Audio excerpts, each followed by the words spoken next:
Imagine being this little kid, 4 or 5 years old. You get into your first go-kart, and the dream is to one day be on Formula One. If we want to go back a few more years, he was super close in, I think it was Russia 2021. Yep. He was super close. He was about to win, and rain came on, and he did not pit for the wet tires, and yeah, he lost the lead and he lost the race. When he finished the race, I don't know if you saw, they were clapping to him. He finally got. Welcome to Turn 3 Podcast, your pizza for Formula One content. I'm Walter. And I'm Edgar. Let's jump right in. So this week is another sprint week, and we're talking, of course, about the Miami Grand Prix. And I'm actually a little concerned that you may not have track details because it's so the race just happened. You know what? Mm-hmm. I got it. No way. I got them. Dude. Go for it. Give us the facts. The 2024 Miami Grand Prix is going to be held at the Miami International Autodrome. It's going to be 57 laps, 19 corners, 5.412 kilometers. Race length is 308.326 kilometers. The lap record is 1 minute 29 seconds from Max Verstappen in 2023. The first Grand Prix in Miami was held on 2022. The track consists of 3 DRS zones, and the top speed for this weekend was 346.9 kilometers per hour. Before we get into the weekend, the practice, the race, the sprint, everything, the good stuff, there were some information that came out. I don't know if you noticed. Adrian Newey, the designer for Red Bull, has announced that he's leaving Red Bull in 2025. We're still not sure where he's going. A lot of people are saying he's probably going to go to Ferrari to be working with Hamilton for the next season. That would be something amazing, but I'm kind of sad, Red Bull fan. Of course. Yeah, it's sad to see it, but, sometimes just that's the way it goes. Sometimes it's time to move on. Yeah, absolutely, dude. And let's preface this by saying that he may not go anywhere. He hasn't said anything. Nothing's come up other than the fact that he's leaving Red Bull. He may be ready to retire. He's like in the 70s, I think. Yeah. From the interviews that I have seen, the questions that people have asked him, I don't think he's ready to retire, man. Okay. He's still thinking. I have heard like he's going to be working in a supercar for Red Bull in the next season. And also, there were some talks about his contract, if he was able. Like there's sometimes non-compete clause in the contracts. They were saying about that in Ferrari, but I think he's clean. People are saying, like, he can do whatever he wants. He finished. He did what he has to do in Red Bull, won a bunch of races with his cars. Yeah. He's in another level, another guy. He's a free agent. I saw that too, right? So it's they said there wasn't going to be a gardening leave or a gardening period, correct, which is where they say like you can't work for another team.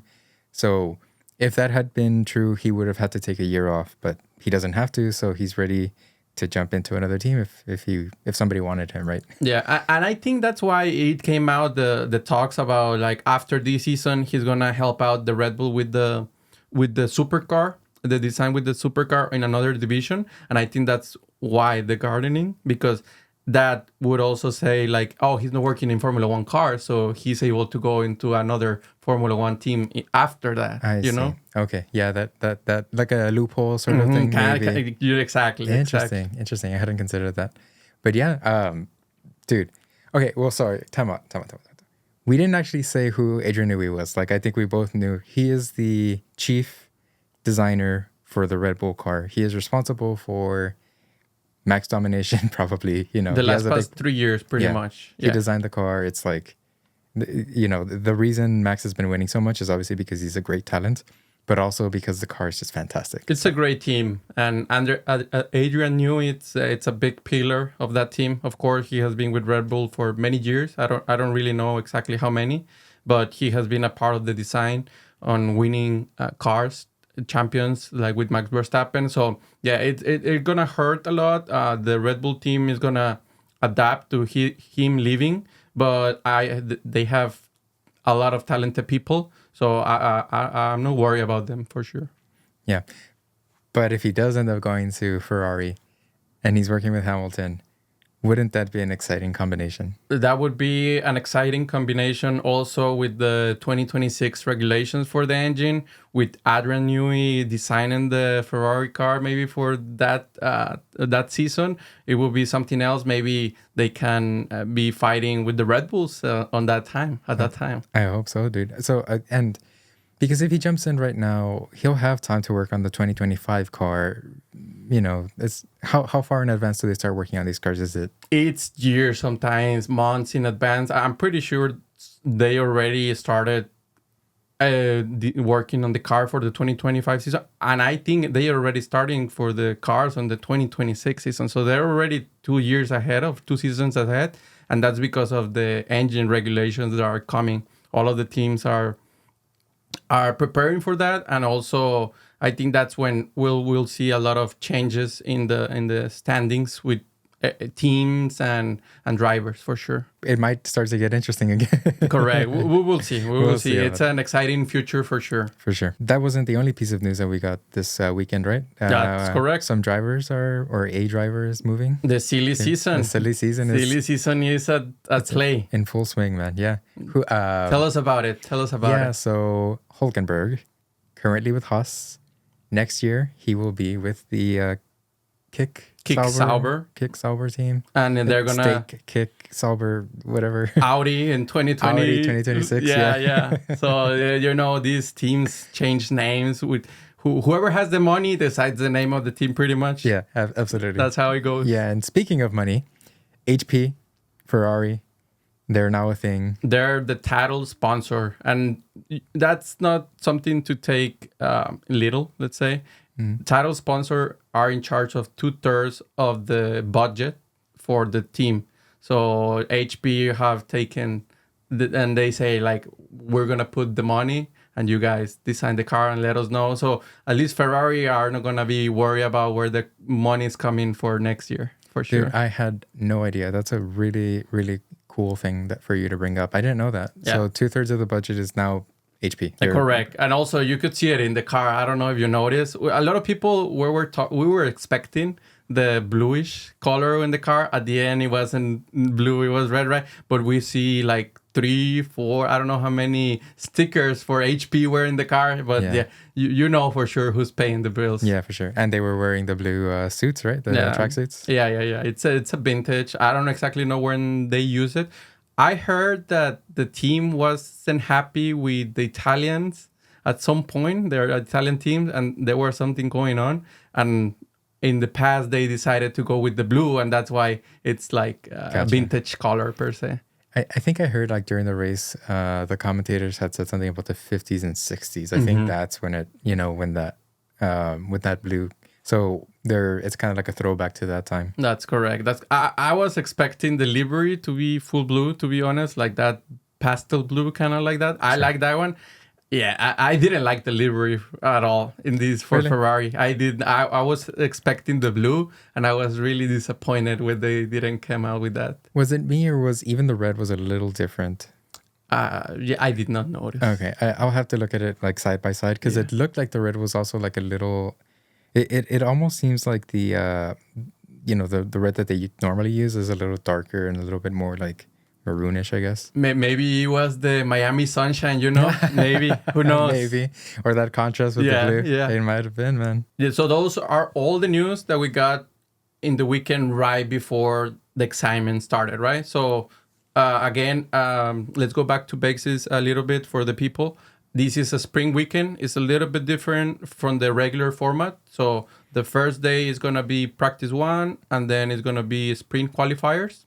The second day is going to be the sprint race, and then we're going to have the race qualifiers. And then the third day, that was Sunday, we're going to have the race. So let's just so everybody understand, that's where we are right now. Yeah. Let me ask you, because last time you had brought up that you weren't such a big fan. Has this weekend added to that? Or? Bro, I don't know how you knew. I was hoping you brought it up. I'm a change man. You're a change man. I'm a change man. These past 2 spring weekends have changed my mind, to be honest, on the format. I think there's still a little bit things that they could change to help out the teams. I think there's a lot of work overload into the teams because of the spring format. But for the fans I think it was great, man. Again, we go from practice, we go to a qualifier, then we go to a sprint, a mini race, and then we go to qualifiers again, and then we go to the main race. So it's excitement nonstop for the whole weekend, pretty much. I agree. There's always something happening. You know, like Saturday, or rather, sorry, on Friday. You know, you have a quali, and then on Saturday you have a sprint, and also the quali for the race, and then the race on Sunday. You know, for us, like you said, for the fans, it's just nonstop action. It's awesome. For sure. Thank you for bringing it up. It was I was eager to say it, but I'm glad you brought it out so early. It's a brand new day, right? You're a change man. It's a whole again. If there's, I think you told me there's 3 more sprints. I'm excited. I'm eager for them to come. Absolutely. Yeah, me too. Just hopefully the time zones are as great as this one because the one before it was horrible, man. But this one so much better. Yeah. So I looked ahead for us. I looked ahead for like the next 5-6 races, and they're all in the morning, so I think that's fine. Okay. It's not like at night. Great for us. Yeah, absolutely. We jump into practice 1. Leclerc had a little moment in one of the turns. I think it was turn 15, not really sure. But yeah, it was so weird, man. He just tried to stop. He locked up and he spin around, and for whatever reason, the car just turned off. It didn't win anyway, so he couldn't stop. Yeah. So the other thing, it was in a turn where he was blocking pretty much the whole track. So yeah, they went, and it was, I think, a yellow flag, and then right away a red flag because it was on the racing line, and if another car were coming super fast, it would be a crash for sure. It's like they learned their lesson from the last one, right? Well, who knows, man? Who knows? Yeah, well, you know, they got some of them right, they had some of them wrong. So yeah, it's actually a really good segue into a question that I've always had. Is it always the same stewards, or is it different stewards per track? I have no idea. That's a great question. Okay. If someone knows the answer, please let us know in the comments. We'll see. We're better. We'll do the research, but if you know, let us know. Yeah. So I have the same question. I think, this is my opinion, I think it's per country or per race. Yeah. So the people this was the Miami race. I'm assuming there's Miami stewards in there already. Maybe they go all over the race. Who knows? I have no idea. We'll do some research about it. For sure. And then we go into sprint qualifier, of course. Sprint qualies, of course. The first big event of the weekend, right? Correct. The first. And it's in the first day. Again, the format, great format. I'm all up for it again. We jump into SQ1, the sprint qualifier number 1. We lost the 5 drivers. I think there was no surprise. It was from Logan Sargent got out. That was really surprising to me. Yes. Sorry, Logan. Jokes aside, of course, he is his home race. Before we start, he's a Florida man. Just so you know. Oh, is it really? Yeah, I was listening to it, and I think he lives like 20 miles from where the track is. So So he just walked home or whatever. Exactly. I think he took the bus in the morning. Yeah. No. But yeah, so there was no surprises on SQ1. We lost 5 drivers. It was expected from the 5 teams on the bottom. Yeah, no surprises. No surprises there. Then we jump into SQ2. SQ2 did have some major surprises, right? We're of course talking about the Mercedes, both of them out in SQ2. What happened, dude? I have no idea, man. I think they were not happy. Maybe it's the track. Maybe it's the upgrades that they brought in. Maybe they didn't get the balance right. You know, these cars are like really, really special. Yep. So who knows? It was a particularly hot track. Like the temperature was very hot, and that's really bad on the tires as far as like degradation and stuff. So we saw a lot of teams like struggling for grip and stuff. So I think that may have been a contributing factor to that. But yeah, out in SQ2, which is again a big surprise because it's one of the top 5 teams who doesn't even make it to SQ3. So That's correct. Yeah, like you're saying, I think the main thing was the heat, and like you said, exactly right. I think the degradation on the tires was super bad. None of the teams expected that. I think all throughout the paddock, all of the teams have problems with the tires. The grading is super fast. Yeah, totally agree. Surprised that both Mercedes are out on SQ2, and like we have been saying over and over again, you know, if one of the teams on the top 5 teams and they were now in qualifiers on any race, the other teams that are under the fangs come out and they're going for the points, you know? Yeah, they're hungry for those points and they're going to do everything they can to get to a points position, right? That's correct. And they did. There was 2 people or 2 drivers who made it into SQ3 who otherwise would not have. That's correct. So we lost the 2 Mercedes in SQ1, and that gives the opportunity to 2 other drivers to jump into it, which was really good to see. We got Daniel Ricciardo, and I think the other one was Hulkenberg. Hulkenberg in P10, yes. That's correct. So tell us a little bit about Hulkenberg in P10, and tell us a little bit about Ricciardo and SQ3. He was on something. He was cooking. He was in it. He got a P4, which I think is fantastic for the car that he was in. I don't particularly think that it was a fluke. I think he the track suited him. The car was, set up correctly. I think it was just the perfect storm for him to come and steal that, I mean, it's not even like he just made it into the points. Like P4 we're talking top 5 team positions. Right behind the podium, Right behind podium, yeah, absolutely. So it was surprising for sure. We have seen Daniel having a hard time lately and this season. I think the last race he was doing a good race, but unfortunately he had some contact. I think if I remember correctly, he wasn't his best race. But yeah, it was the Stroll Ricciardo debacle. That's correct. Yes. Glad to see fighting in the front. I think we're seeing a little bit of the 2018 Daniel Ricciardo that we all missed. Yeah. I think he's trying to show everybody that he's still the same guy. Dude, it's probably the fire that that rage when Stroll crashed into him, like that he just never got over. He's like, I'm gonna come back with a vengeance and be better than ever, whatever. So P4, man. P4 on sprint qualifier. So a great opportunity for him on the qualifier on the sprint later on the next day. So we will talk about it in a little bit. In a little bit, yeah. So the next day we move on to the sprint, right? Mm-hmm. The sprint, as we all know, is like a mini race, 19 laps around the Miami GP. They line up in their grid positions from the day before, and lights come on, lights come off, and away they go. And then we see Hamilton in the inside on turn 1, and then for whatever reason he saw a gap.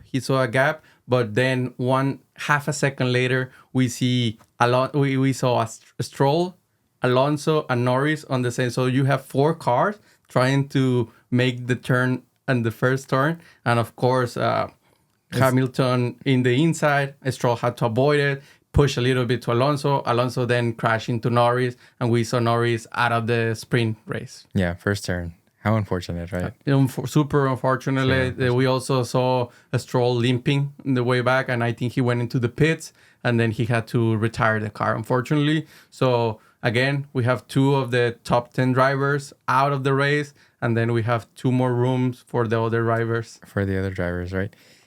Speaking of room for the other drivers, Ricciardo at the beginning of the race, right? In that same first turn, Checo goes a little too wide, loses a position to Ricciardo. That's correct. That's correct. Crazy? Yeah, Checo went wide a little bit on the turn, and then Ricciardo was right there behind him, ready to overtake him, and then they went for a little bit more. Again, dude, I'm telling you, he was on fire, man. Something, that crash awoke something in him. Maybe the Miami heat, That's true. Maybe. It's like home. It's like Australia, right? Yeah. He feels at home, So Daniel Ricciardo takes that position from Checo, and it takes Checo like 5 laps to be able to get that position back. That's correct. He was just holding on to it, so... He was doing a good job. Also, on the first lap, we need to remember the DRS is not enabled. That's right. So they need to wait 1 lap. So the DRS was in play until the second lap. So yeah, it took Checo a little bit of laps to catch into Danny. But the car, the Red Bull car, so much better than the RB, the sister team, Yeah, it was easy overtake for Checo, but Daniel doing a really great job in the beginning for sure. Yeah, for sure. It was only a matter of time, but for what, 5 laps out of 19, it's a quarter of the race. That's correct. He held his position. Anything can happen. Yeah, so that was a great fight. Couple laps later, we see also some fighting between Hamilton and Magnussen. I don't know if you noticed that. Yeah, it was hard fights. I think Magnussen was doing a little bit of a team player. He was putting his elbows out, defending, but maybe a little bit too much. There were some penalties for him because he was racing too hard. Yeah.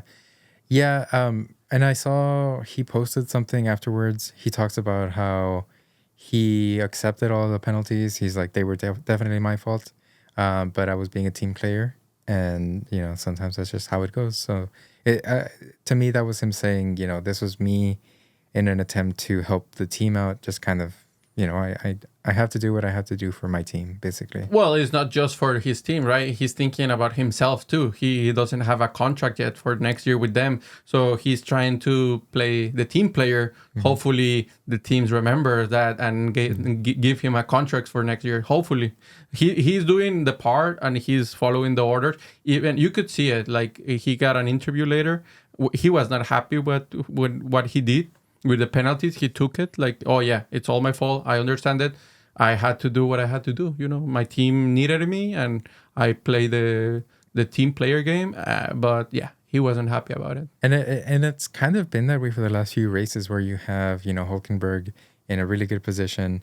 Bottas is always behind, just kind of helping him. Like there was, I forgot if it was the last race or the one before that, where he made the gap big enough for Hülkenberg to be able to pit. That's correct. And then come back. I don't remember exactly, but something exactly like that happened again. And I actually think if you see the interview, Magnussen was not really happy with Hülkenberg because he thought that Hülkenberg was going to keep Magnussen in the DRS zone to help him.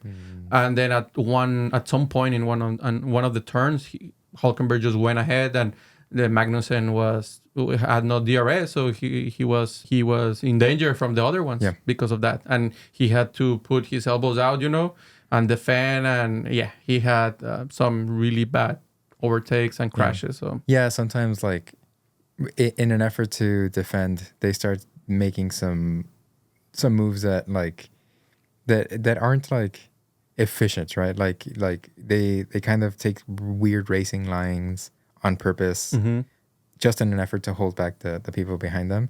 But it's not like if they were actually racing and trying to gain a position, they definitely wouldn't do that strategy. This was more him like, I'm not trying to advance, I'm trying to hold everybody. That's correct. And we see it because when he was fighting Hamilton, there was a little contact, or I think that he pushed him out and he got a 10-second penalty because of that, and other penalties later on.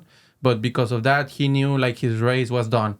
There was no way of he getting into the points. But his teammate was in front of him and he was in the points. So the team decided like, you know what? Let's back everybody up and leave Hülkenberg some room. So if Hamilton overtook Magnussen, at least there were some few seconds apart between Hamilton and Hülkenberg. But they were racing so hard. Like in one of them, Hamilton and Magnussen, they went wide into, I think, turn 2. And I don't know if you know, but Tsunoda was right there behind them. And I think he overtook Hamilton a little bit right before Magnussen. And then both of them overtook Magnussen a little bit more. So, Tsunoda doing the work too. Tsunoda pulled a Checo from last race, if you remember. That's correct. He pulled a Checo. He pulled a Checo. Yeah. So, and at the end of the day, at the end of the 19 laps, we see, of course, Max Verstappen winning the sprint race, the 2024 sprint race. What a surprise. Yeah. It's super shocking. Leclerc on P2, Checo on P3, and the surprise of the day, I think it was Ricciardo finish on P4. He kept that. So he obviously moved up to position 3, P3, and then Checo took it back, so he was in P4, and he maintained and he held. So he started the sprint race. He started the sprint race in P4, and that's all him. He did it on the sprint qualifiers. He got the P4, so it's all on him. He, like you said, he took one position and lost it from Checo, but finishing P4, I'm pretty sure that's his highlight of the season. Yeah, for sure. I mean, I hope not, right? I hope he does better. But so far it has been, yes. And I was looking at, so as soon as the race finished, and of course he's very happy on the radio, and he's He's making noises. I'll try to put him on here. Yeah. Yeah, that's what I was. Yeah, no. P4. What today? Kick. Hey. Oh yeah, man. I'm boiling. Absolutely Yeah, that's what I boiling. was. Yeah, no, those happy noises for Happy sure. noises, yeah. For sure. So he's making those noises, and right away I start checking. Okay, how many points is he away from Tsunoda now? Because he gets 5 points for this one, and I checked, and Tsunoda was 7 points. So it took him 5 races to get to 7 points, and Ricciardo comes in with 5 points, like in one race. That's correct. Crazy. In a sprint race. That's which is correct. Yeah. Crazy. Yeah. Tsunoda was almost close to getting 1 point. That's right. He was in P8 for a second, but we saw Hamilton overtook him on the last lap and took away the last point. Unfortunately, he was P9 at the end of the race. No points on the sprint race, right? But yeah, it was so close. He was so disappointed, you know. So that was it for the sprint, right? That was it for the sprint on the second day. And then we have one more thing on the second day, which is the qualifiers for the race. Qualies. And while we're on the subject of Daniel Ricciardo, I had such high hopes for him going into qualies. Everybody I said, did. Dude, another P4, do it. Just do it. Yeah. And unfortunately, he was out in Q1. Too bad. Too bad, man. Yeah. Why do you think that happened? What happened? I don't particularly know. So it brings back the memory of like Hamilton last time around, right? He does really well in the sprint, and then I don't know, they set up changes or whatever, and then they go the wrong way. And again, I'm not a Formula One engineer. There's probably a reason for that, but is now the time to start making these setup changes? Like, you did so well and then just so bad. That's correct. I totally correct. Like you said, is he pulled a Hamilton. They pulled a Hamilton. Yeah, he did great on the sprint race. P4. He finished P4, and right after later on the day, he goes out on Q1 on the sprint qualifier. Yeah, super disappointed for him. Yeah, I'm pretty sure they expected more. I think it's like you said, they probably went the wrong way with the setup and they never recover. You know, they could be going right or they could be wrong. I think they went wrong this time. Do you think that the teams put more effort into qualies and not more effort, but maybe they like, maybe they have two different like engineering teams or something, or two different. Does that make sense what I'm asking? It's a little bit. So from what I have heard, it's some drivers, they don't fight as hard on the sprint because they don't want to damage it for the race qualifier. So there's something going on. They don't race as hard because the time, you know, they're not going to be able maybe to fix it. If something crash or something, they're not going to be able to fix it in time for the qualifier the race, which is the main event, you know. If you don't do good in the qualifier race, in the race, you're probably going to be having a harder day. Yeah, and then, so like another thing is they get a limited number of tires. And I know they're allotted more tires on a sprint weekend because, you know, but maybe the teams see that as sort of as an advantage and they say, oh, we have more tires, let's use them for the race. You know what I mean? Like, yeah, some of them might save some of them and do some laps on used tires during practice or the qualifiers. Yeah, that could be, that's where the strategy games between them comes into play for sure. Yeah, part of me says like Daniel Ricciardo did really well in sprint. And there's like a cynical side of me that says like, yeah, but like, you know, when it actually counts, which is during, you know, race qualies and well, rather the race, you know, that's where people want to do their best. Like he underperformed. And I think that's something that is of note, right? Yeah. No, again, we go back to it. I think the same thing that happened to Hamilton last time. They did really good on the sprint and they get the cars back. They can do changes to the cars and the setup and stuff like that.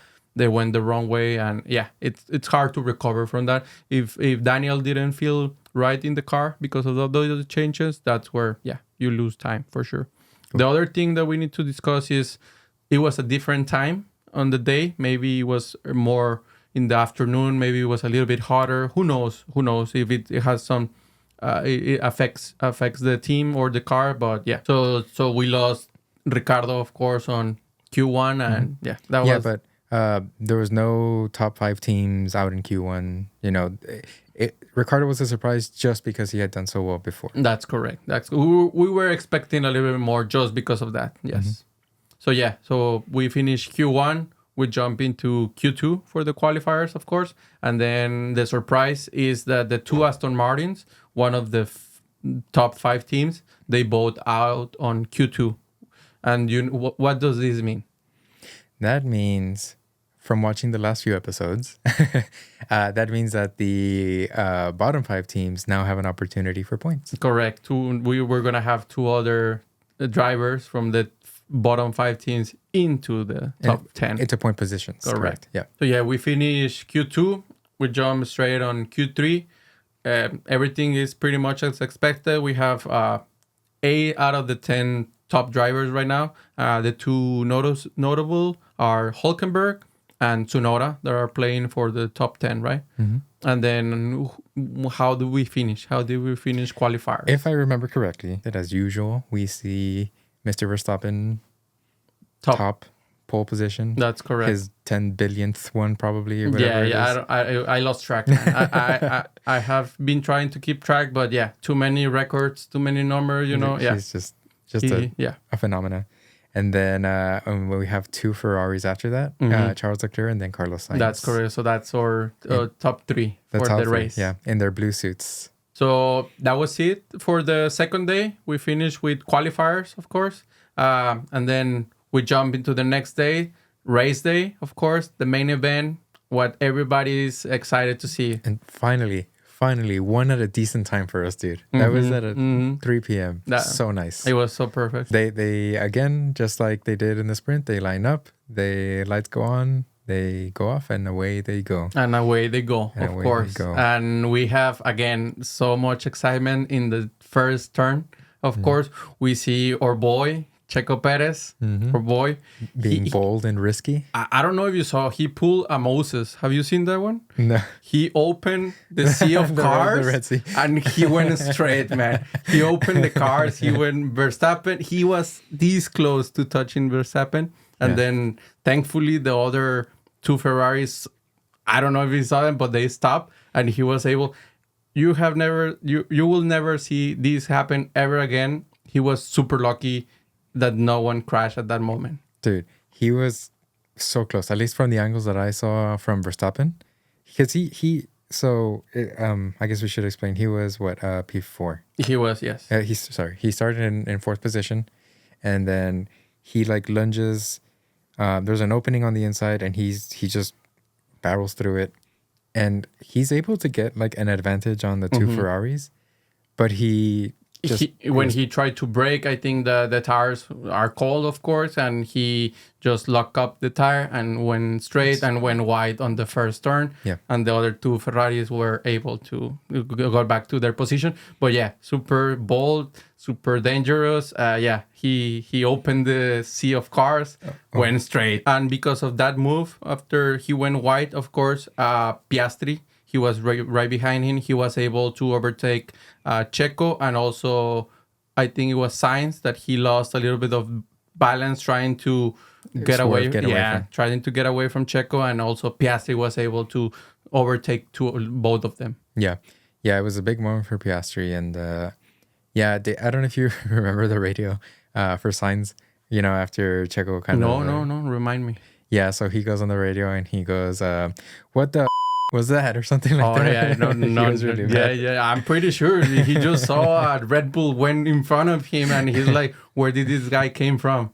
Like you said, right? Because of the fact that he had to kind of move and get out of the way, he lost the position. So I can understand that's But what would you prefer? Lost one position or crash and be out of the race? I'm pretty sure he chose the right one. Definitely, for sure. I think he would have preferred if Checo didn't do what he did. But I think he would have preferred if Checo crashed into Max. I'm pretty sure that both Ferraris would love that. That's true. But thankfully, nothing happened. That did not happen. Yep. I have a theory that while Max Verstappen is racing, he's usually so far ahead from everybody else that he pulls out his phone and watches Netflix or something, right? And I think he was watching Netflix. And on lap 21, he hits one of the bollards. Do you think he was watching Drive to Survive, maybe? Last season, maybe. Or he was preparing for this season. No. We saw that. I think it was lap 21. Lap 21. Lap 21. Yeah, he lost control a little bit in before the S's. He lost control. He couldn't turn at the right time. He went straight on the chicane, but he took a bollard. Yeah. He crashed into a little bollard, of course, and it went flying. But the thing, that bollard was almost in the racing line. So it was a little bit dangerous. I see. So the placement of it was... Yeah. Okay. Yeah. After it crashed, it went flying a little bit. The racing line, the bollard next to it, Yeah. So they had to call like a virtual safety car? Yeah. I think it happened a few seconds later. I think we saw Russell radio coming out and saying like the bollard move into the racing line because of the wind and the stuff. Yeah, for the right. So yeah, we saw a virtual safety car. But to be honest, it was super quick. Yeah. There were some of the other cars in the back. They went into the pits. They were able to do it. But if you see all of the teams in the front, they did not want to lose the position. Plus, the virtual safety car was super fast. Less than a lap for sure, I think. I think so. I think, they put in the virtual safety car. I think in the TV, they went into the stewards. We saw a guy jump into the track, went running, took out the bollard, the other debris, and jump out. They put in the green flag right away. Yeah. Back to racing. One of the fastest virtual safety cars. Yeah, and some people, I was listening to the people on the TV, and they were saying like it's not a rule, but it's a gentleman agreement that usually the virtual safety car should last more than one lap at least. So it's in order for them to help them decide pretty much, but it's not a rule. It's just a gentleman's agreement per se, but it did not affect the race so much so far. Yeah, I mean, it was just one piece of debris, I guess. Half a lap. Yeah. Yeah, exactly. Not a big deal. One thing that I did notice, some of the drivers were talking about how after that, it was really hard for them to see the chicane now because the bollard was there for that very That's same correct. purpose. I think it was Hamilton came into the radio saying that, and yes, it's because right before that section, I think it's on a higher elevation a little bit, so it's super hard to see where you're gonna go because the bollard, that's where it helps you to decide. Oh, it's in the left side of the bollard, not on the right side. You know. So typically, I think that during a race, there are certain events, something happens that kind of change the outcome of the race. Not necessarily always, but usually there is one event at least that kind of has a big impact on the rest of the race. And we've collectively decided that we were going to name that event the T3 Turning Point. So for the first time ever, we're presenting to you the T3 Turning Point of the Miami GP 2024. Lap 28, go. Lap 28. So on lap 28, we were watching on the TV. First of all, we were watching the top cars in the front, and then but I noticed in the map, I saw Magnussen and Sargent. They stopped. They stopped moving. They stopped. And then on TV, we saw yellow flags coming out, of course. And then I knew they got into a crash or boy, Sargent and Magnussen, it hasn't been his weekend at all. No, but yeah, so we saw them into a crash. Later in the TV, we saw them. They put them in the TV. We saw the replay, and then they were fighting hard, but Logan was ahead a little bit on the turn, and then Magnussen, I think, was in his blind spot, and they just crashed into his back on his back wheel. They spin a little bit, and of course Sargent goes into the wall, and yeah, he retires, unfortunately. So he had a home race. Yeah. He wasn't his weekend for sure. Unfortunately, I think he was doing a great job, but bad luck. It is what it is. Yeah, it is unfortunate. However, there is hope. Williams has that extra chassis now, so they can use it now. yeah. They could be fighting for P17, 19. Yeah. With the new chassis. With the new chassis. After, of course, the crash, we see the safety car comes out. So you know what that means. A lot of the teams are going to go into the pits. It's a free change of tires, of course. They don't lose as much times as in regular pace. The one thing I wanted to point out is, I don't know if you noticed where the safety car came out. because supposedly it should be in front of the race leader, which in our history lately, it's been Max Verstappen. And for whatever reason, I think the safety car thought that he was still in the first place because he went in front of him instead of Lando Norris. He's surely Max, the safety car driver wasn't watching the race, but he came out and he's like, surely it's Max. Yeah, I have to come out. Oh, Max is coming. Let me get in front of him. He's probably leading the race. Yeah, no, for sure. So that was something funny, but also I think it delayed the restart in a little bit. But thanks to that, Lando Norris was able to go into the pits, did not lose the position, came out in front of everybody with brand new tires. Brand new hard tires. Yeah, that's correct. That lasted him the rest of the race. That's Spoilers. correct. Again, the T3 turning point of the day is the crash with Magnussen and Sargent that pretty much gave the victory to Lando Norris. Spoilers. So one could argue that Sargent was the reason this race was so exciting. I think Lando should give some gift to Sargent nice, for sure. Or maybe to Magnussen. I think that's true. Because he caused the collision. I don't think Sargent. That's true. We haven't addressed the collision itself, right? Everybody agrees it was Magnussen's fault. He went in the inside again. He was in the blind spot for Logan. He just crashed into his wheel and they went into the wall. But if you see the whole weekend, I think Magnussen has been with a lot of penalties, a lot of crashes and stuff like that. So it hasn't been his weekend for sure. For sure. Yeah. But maybe Lando is gonna congratulate him because of that. Yeah, he needs it. Yeah, for sure. So that was it for T3 Turning Point, the very first one ever. Let us know what you guys think about it. So after that, lap 34, I believe, we see Piastri and Sainz having some really interesting sort of maybe fighting back and forth. There's some contact between them. And Sainz is understandably furious. Yes, there was a moment, if you saw, that they went into the DRS zone, and I think Piastri was in front of Sainz, but Sainz took the outside lane. So whenever they had to stop, of course, or turn into the turn, Sainz went wide. It was defending move from Piastri, but we heard Sainz coming into the radio. He was really pissed, saying like, "Oh, he put me out of the track and stuff like that." Let them know to the stewards and stuff like that.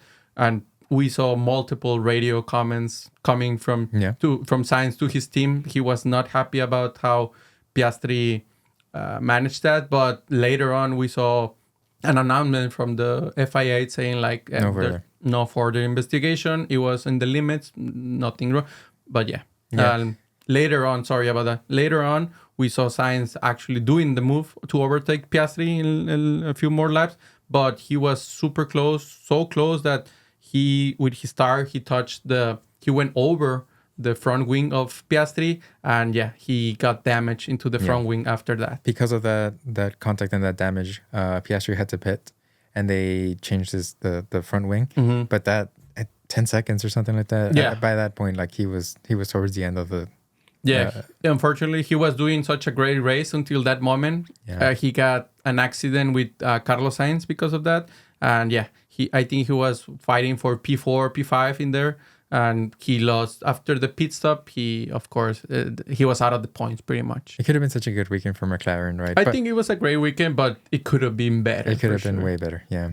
But So Piastri, he towards the back, and at some point, I think it's like lap 51 or something like that. He's fighting with Daniel Ricciardo, and I thought it was hilarious, dude. His engineer comes on the radio and says, "Hey man, like, please be careful. We don't want a safety car right now because that could jeopardize our race." And so I just thought it was really funny, but it makes sense, right? Because at that point there was 7 laps to go before the end of the race. Mm-hmm. Norris is up front. McLaren is very interested in keeping that position. So If you see, of course, after we go back from all the ways to the safety car. Once Lando is in the front with the newer tires, you can see the McLaren team. They're all nervous, right? They don't Yeah. want anything happening, no crashes, nothing with them. Yeah, they're just expecting race, and they don't want to celebrate. If you see them, no one celebrating. They're waiting until It's official. it's official, pretty much until you see that Yeah. that black and white flag waving right. at the end. That's when you can yell, you can cry, you can do whatever you And want. speaking of which, let's get to it, right? So obviously he wins the Miami Grand Prix for 2024. How exciting, dude. His first win. His first ever win of Formula One. Imagine being this little kid. I don't know exactly at what age, but let's say 4 or 5 years old. You get into your first go-kart, and the dream is to one day be on Formula One and actually winning a Formula One Grand Prix. So yeah, super happy for Lando Norris. He deserved it. If we want to go back a few more years, he was super close in, I think it was Russia 2021. Yeah. He was super close. He was about to win, and rain came on, and he did not pit for the wet tires, and yeah, he lost the lead and he lost the race at that day. But he was like super close. But I think everybody knew that he was gonna win. It wasn't a matter of if he was gonna win. No, it was more of a matter of when he was gonna win, and the day is today. I'm a Checo fan, and I'm always rooting for Checo. And when I'm not rooting for Checo, like today, he was a very solid 4th or 5th position. I think that's where he was. When I'm not, I there's other drivers that I kind of look at and cheer on, I guess. Lando is one of them, and I'm always kind of like hoping that. So last race, China, when he was on the podium, that was very exciting to me. And I was like, hopefully soon he gets that win. I didn't know how soon it would be. So 2 weeks. 2 weeks later. 2 weeks later. And yeah, some fun facts if you want to. Of course, we said it again. His first ever win in Formula One. Before this win, he has the record of more podiums without winning, which is 15 podiums without a win. And I think 8 of those has been in second place. So, the last thing he needed was to be at the top of the podium. He finally accomplished it this time. Now he's done everything, right? That unless winning the championship, that's his next target. Yeah. Well, and that's that is something that I wanted to ask you is how do you feel? Is this win a result of the upgrades that they brought in? You think so? I think it's a result of the upgrades. Of course, great job from McLaren. If you remember last year, they were the team that made the best upgrades throughout the whole season. They started super bad. Very bad. And they finished pretty much on one of the top 3, top 4 teams at the end of the day. And they pretty much been competing. They beat Red Bull today. I think Red Bull, it wasn't his strongest race throughout the whole weekend. They still are the best team in my opinion, but I think the track was a little bit overwhelmed for them, and that's why they weren't as strong. And we also see a McLaren that is strong. So I think it's a combination of those two things. Yeah, for sure. So we already had Lando being a good driver. He just needed the car and the opportunity and a little bit of luck with the safety car, of course. Like we said it. Yeah. Yes. So do you foresee him maybe challenging Max a little bit now? I think it's gonna depend on the upgrades for the teams. I know Ferrari are coming with upgrades for the next race, so we're gonna take a look at that. But I think it also depends on the track. It could be track dependent because of the weather, the temperature. That's right. So yeah, it could be a lot of things. I think the heat did not agree with Red Bull today. I think it was too hot for them. The tires went away super quick. So yeah, we'll see in 2 weeks. It was really fun to watch like people come up to Norris and congratulate him. You had Daniel Ricciardo come and kind of shake his hand and give him a hug and stuff. And I thought that was really cool because they were teammates at some point. And I thought it was really super nice. Great sportsmanship between all of them. You can see the respect between the drivers for sure. And even before that, when he finished the race, I don't know if you saw, after they finish the race, they go a little bit slowly saying hi to the fans and everything. You could see all of the other cars lining up next to him, and actually they were clapping to him because everybody knows that he deserved the win from a long time ago. He finally got it. But yeah, super, super great. Also, I want to point out, if you heard the radio announcement after the race when he won, he thanked his team, his family, his mom and dad, and I think her grandma. I think He said this one's for grandma or something like that. Great values, a great human being, a great man, a great racer. Finally, a Formula One winner. Good for him. I'm happy for him. We'll see. It's not the last one. We'll see more. I don't know if it's gonna be the next one. But he's young. Great career ahead of him. Great team, McLaren. They're doing upgrades. They're trying so hard every single race. So yeah, it's probably one of the best drivers in the whole paddock. Yeah, I think that if they continue with this, drive.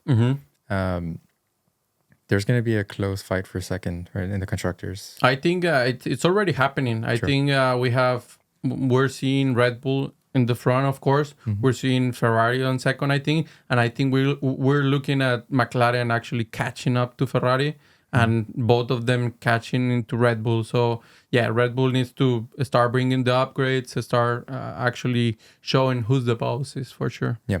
So now for our favorite segment, right? Rate the race. Rate the race, and I think I started last time, I think you did too. I think it's your turn. I'm gonna go first, and I'm actually gonna give this 9 out of 10. 9 out of 10. 9 out of 10. It was a very interesting race. You know, a lot of stuff happened, and it's always really fun to watch. You know, some new blood, win a race, and just all the excitement that went along with it. So. Yeah, 9 out of 10. I was gonna, for a second there, I was gonna match your score. But when you said New Blood winning, actually, I love that. So I'm gonna give it a 9.5. And that's exactly the reason. I think Lando Norris winning his first Formula One deserves a 9.5. And the whole weekend was great. But I think the cherry on top is a first time Formula One winner, which, takes the whole thing. For sure. I'm here for it. I think Lando Norris deserves a round of applause, in my opinion. I think so. We have the next race on, I think is Imola. Imola in 2 weeks' time. But before we get into that one, let's talk about our last prediction. I don't want to talk about it. I don't want to talk about it. No, we have to. No, okay. The fans want it. Okay, the fans want. Yeah. And I just because the fans want, just because of you guys. My last prediction, I had 2 drivers on the podium, and you had 1. That's so cool. I'm gonna give myself a new point from here. Wait, a point for me. And no points for me. I told you. I'll get you. Okay. Predictions for Imola. Yeah, so 2 weeks' time, we go into Italy. We go into Imola. I don't know if you remember, I think last year we were not able to race in Imola. Unfortunately, there were some really bad flooding in the city. A lot of people were affected by it, and there was no race. It was not possible even to get there. So, unfortunately, I'm glad that we're going back for sure. I'm hoping that the city is better from last year, and that it helps, of course, heal whatever happened last year. Sure. Yeah, going back into the predictions, I'm going to give Max Verstappen P1, Checo Perez P2, and I'm going to give our new F1 winner P3, Lando Norris in P3. That's going to be my podium. What about you? I'm actually going to go a little more bold this time around. Are you ready for this? The Sergeant. No, Logan Sargent. My prediction is that he won't crash. That's a bold prediction. That's a bold prediction too. Okay. No, for real though. P1, Max is going to be there. I think so. And I think P2, Lando. Mm-hmm. And I think P3, we're going to have a Ferrari, Charles. We'll see. We will see. I think that's it for this week, man. That's it for us, guys. Thanks for joining us on Turn 3. We will see you on the next race.